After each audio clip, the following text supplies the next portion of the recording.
Ibu ya elu nde nọ ya. Ebe mmadụ ibe ya. Ọ wụrụ ya na ịkraka.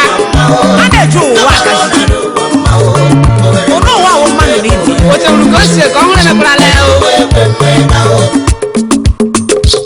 His Royal Highness Eze Dr. Francis Amade Eze Ohevu 3 of Lebe Kingdom Obi River State. May your days be long. Ndị chime kwanye eze mere ha mgbagbo. Lebango eje. Ajos Music Production Number 2 Oka Street Ụmụahịa Brikwo Lemmo iku space. Chai Ka humbo ka Aizelere mbo anya. Aizelere mbo Dechi gozili na lo. Aichi Henry Chukwuja Mgbe Dechi mereze na lo. Apịtị 1 of Owerri Aizelere mbo.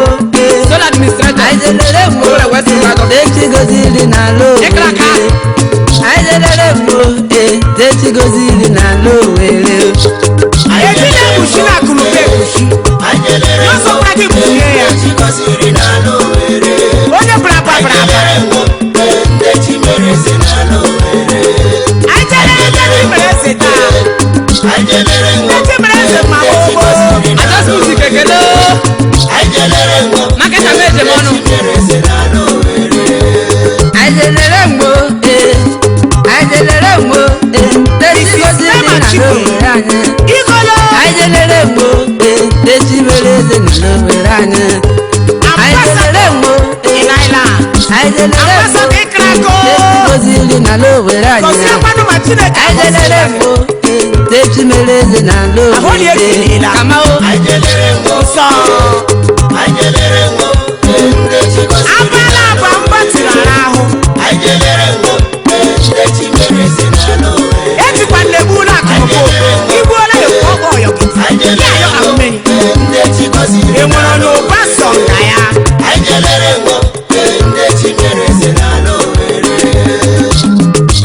Enwekwana onye tere ego ọnụ ga-etiri ego. Ego n'ụlọ. Ụlọ ụwa anyị nọkwa n'ime ya wee ego kudi. Aizelere mbo. Aizelere mbo. Dechi gozili na lo wele. Aizelere mbo. Dechi mereze na lo wele. Aizelere mbo. Ụlọ keke na Aizelere mbo. Dechi gozili na lo wele. Aizelere mbo. Dechi mereze na lo wele. Chief Henry Joko Iko Awan of Olakwo Chairman Heritage Group of Companies Prince Amdadi Anyanwụ Akekwusi nwa 1 of the Kedru Action Yagazie Member representing the Kedru in the State House of Assembly Iwoye mma keke na pepe is made for ebus. Ndachi ụzọ siji Ọ ndị ebu nwe keke na pepe. Dị nwa fọm ise ahụ dị mgbe ọgbọ ogwu m ya o mefuru onye ọ na-arara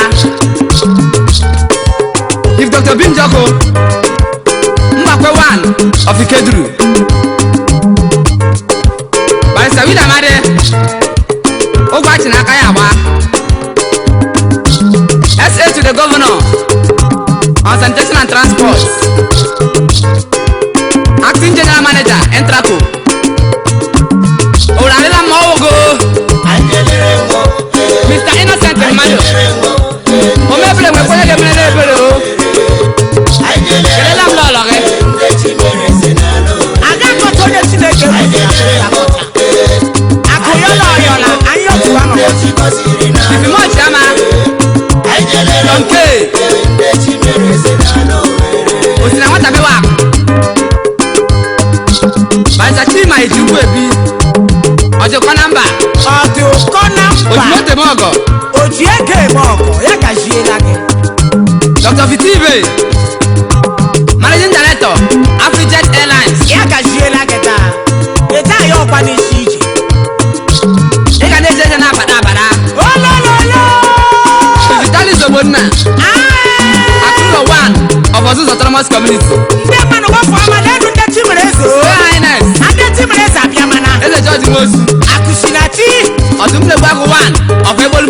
autonomous community. ọdụm na-egbu agụ Ọdụm ya gazi o. ọdụm ịgbọkịgbọ Oke nze SI Obinna. oke eze Oke nze one of ụmụ ụgbọala. Iwe oke osisi. igwe kwesịrị na gị Ụmụnnu ji ebule n'ubi. igwe kwesịrị na gị oke Ọchị na-agbaso. oke eze Obinna Otudo one. ịkara aka Ofe ndị Chigozie.